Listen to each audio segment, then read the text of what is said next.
BJP ଏବେ ତିନି ଫାଳ 2024 ପାଇଁ ଦଳକୁ କାଳ। ନିର୍ବାଚନ ଯେତିକି ପାଖ ହେଉଛି ଓଡ଼ିଶା ବିଜେପିରେ ଫାଟ ସେତିକି ଜଳ ଜଳ ଦିଶୁଛି। ପୂର୍ବରୁ ତୃଣମୂଳ ସ୍ତରରେ ଦଳୀୟ ନେତାଙ୍କ ଭିତରେ କନ୍ଦଳ ଦେଖିବାକୁ ମିଳୁଥିଲା, କିନ୍ତୁ ଏବେ ଦଳର ବଡ଼ ମୁଣ୍ଡ କୁହାଯାଉଥିବା ନେତା ପରସ୍ପରକୁ ବିଶ୍ୱାସ କରିବା ମୁଡରେ ନଥିବା କୁହାଯାଉଛି। ପୂର୍ବରୁ ଦଳରେ ଦୁଇ ଗୋଷ୍ଠୀ ମଧ୍ୟରେ ଛକାପଞ୍ଝା ଲାଗି ରହୁଥିଲା, କିନ୍ତୁ ମନମୋହନ ଦାୟିତ୍ୱ ନେବାର କିଛି ମାସ ପରେ ବିଜେପି ତିନି ଫାଳ ହୋଇଯାଇଥିବା ଶୁଣିବାକୁ ମିଳୁଛି। ପୂର୍ବରୁ ଧର୍ମେନ୍ଦ୍ର ଓ ଅପରାଜିତାଙ୍କ ଗୋଷ୍ଠୀ ମଧ୍ୟରେ ଶୀତଳ ଯୁଦ୍ଧ ଲାଗି ରହିଥିବା ଅନେକ ସମୟରେ ଚର୍ଚ୍ଚା ହୁଏ। ଆଉ ଏବେ ଏହି ଶୀତଳ ଯୁଦ୍ଧରେ ମନମୋହନ ଏଣ୍ଟ୍ରି ମାରିଥିବା ଚର୍ଚ୍ଚା ହେଉଛି। ଯେବେଠାରୁ ଧର୍ମେନ୍ଦ୍ର ଓଡ଼ିଶାରୁ ନିର୍ବାଚନ ଲଢ଼ିବା ନେଇ ସ୍ପଷ୍ଟ କରିସାରିଲେଣି, ସେବେଠାରୁ ଏହି ଶୀତଳ ଯୁଦ୍ଧ ଉଗ୍ର ରୂପ ନେବାର ଆରମ୍ଭ କରିଥିବା କୁହାଯାଉଛି। ଗତ କେଇ ମାସ ହେବ ଧର୍ମେନ୍ଦ୍ର ଓଡ଼ିଶାକୁ ଘନ ଘନ ଗ୍ରସ୍ତ କରିବା ସହ ସମ୍ବଲପୁର ଓ ଢେଙ୍କାନାଳରେ ଡେରା ପକାଇ ରହୁଥିବା ଦେଖିବାକୁ ମିଳୁଛି। ନିଜ ଅନୁଗତଙ୍କୁ ଧରି ବିଭିନ୍ନ ଅଞ୍ଚଳ ବୁଲିବା ସହ ପୁଣି ଥରେ ଓଡ଼ିଶାରେ ପଦ୍ମ ୟୁନିଟ୍ ପ୍ରଭାବ ବିସ୍ତାର କରିବାକୁ ଜି ଜାନ୍ ଲଗାଇ ଦେଇଥିବା ଶୁଣିବାକୁ ମିଳୁଛି। ନିଜ ଜିଲ୍ଲାର ବିଧାୟକ ସୂର୍ଯ୍ୟବଂଶୀ ସୁରେଶ ହୋଇଥିଲେ ମଧ୍ୟ ଧର୍ମେନ୍ଦ୍ରଙ୍କ ପାଇଁ ଓକିଲାତି କରିବା ମନମୋହନଙ୍କୁ ହଜମ ହେଉନଥିବା କୁହାଯାଉଛି।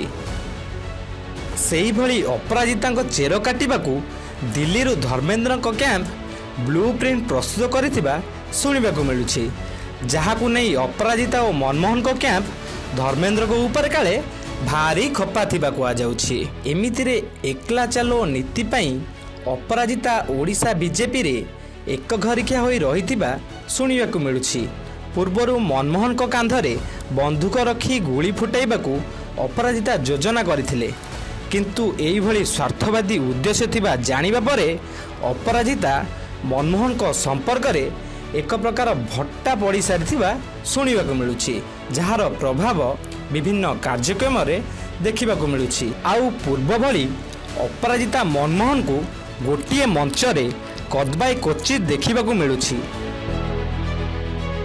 ମନମୋହନଙ୍କୁ ସଭାପତି ଭାବେ ଅପରାଜିତାଙ୍କ କ୍ୟାମ୍ପ ଖାତିର କରୁନଥିବା ଶୁଣିବାକୁ ମିଳୁଛି, ଯେଉଁଥିପାଇଁ ମନମୋହନଙ୍କ ଅଗୋଚରରେ ଜିଲ୍ଲାରୁ ଜିଲ୍ଲା ବୁଲି ଅପରାଜିତା ନିଜକୁ ପ୍ରଭାବଶାଳୀ ଦେଖାଇବାକୁ ପ୍ରୟାସ କରୁଥିବା କୁହାଯାଉଛି। ଅନ୍ୟପଟେ ଉଭୟ ଧର୍ମେନ୍ଦ୍ର ଓ ଅପରାଜିତାଙ୍କୁ ଚେକ୍ ଦେବାକୁ ମନମୋହନ ଏବେ ବୈଜୟନ୍ତଙ୍କୁ ବନ୍ଧୁ କରିଛନ୍ତି।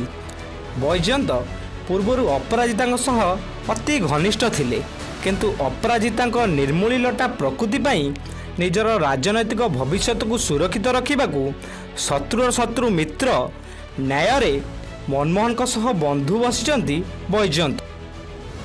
ମନମୋହନଙ୍କ ଜରିଆରେ ଉଭୟ ଧର୍ମେନ୍ଦ୍ର ଓ ଅପରାଜିତାଙ୍କୁ ପାନେ ଚଖାଇ ହେବ, ଏହି ଅଙ୍କ ବୈଜୟନ୍ତ କଷି ସାରିଥିବା କୁହାଯାଉଛି।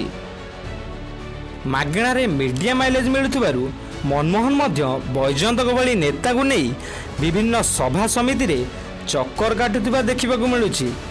ଯେହେତୁ ମନମୋହନଙ୍କ ଦିଲ୍ଲୀରେ ଲିଙ୍କ ସେତେଟା ସୁଦୃଢ଼ ନାହିଁ ଏବଂ ବୈଜୟନ୍ତଙ୍କୁ ଓଡ଼ିଶା ବିଜେପିରେ କେହି ପାଖରେ ପୁରାଉନାହାନ୍ତି, ତେଣୁ ଉଭୟ ପରସ୍ପରର ଆବଶ୍ୟକତାକୁ ବୁଝି ମିତ ବସିଥିବା କୁହାଯାଉଛି। କିନ୍ତୁ ସବୁଠାରୁ ଗୁରୁତ୍ୱପୂର୍ଣ୍ଣ କଥା ହେଲା, ତିନି ନେତା ନିଜର ପ୍ରଭାବ ବିସ୍ତାର ପାଇଁ ଉଦ୍ୟମ କରିବା ବିଜେପି ପାଇଁ 24 ନିର୍ବାଚନରେ କାଳ ହେବାକୁ ଯାଉଛି। କାରଣ କର୍ମୀ କାହା ସାଥିରେ ରହିବେ ତାହାକୁ ନେଇ ଦ୍ୱନ୍ଦ୍ୱରେ ପଡ଼ିଛନ୍ତି।